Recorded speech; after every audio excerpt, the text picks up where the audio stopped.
带去读唐诗。作诗，作者王维。诗篇：君自故乡来，应知故乡事。来日忆从前，寒门著花味。感慨，这是小不敢交集的诗，用顺慢的口气来道出怀乡之情，用词精炼，而且有言外之音。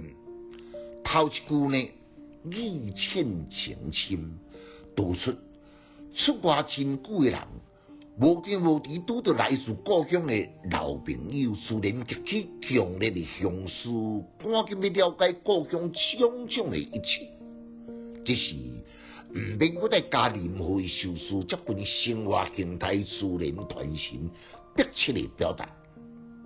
故乡呢，这两字，这个词句呢，有重复有定他，这是故意的，就是要透露乡思气温，天真甲着亲切。顺量并妙的字句，将迫切的心理、感情、心态栩栩如生，表露无遗。三四两句呢，就敢若亲像一人对故乡的怀念，总是甲家己过去有关的人事物。故乡的青苹果、古拉、山川景物、风土人情等等，有时阵呢，伫别人看起来是微不足道，但是对家己呢，却是毕生难忘。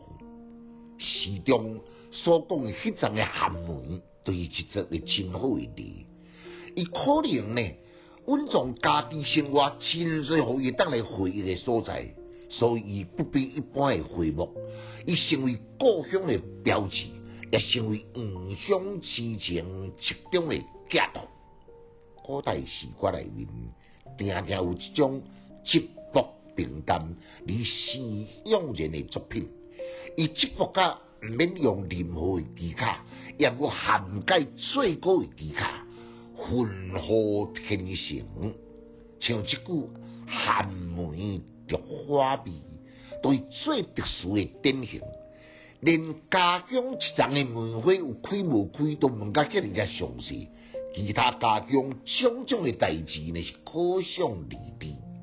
王维的田园山水诗，互你愈读愈心得，愈读愈会当来领悟明心含水骨，妙语出天乡的特色。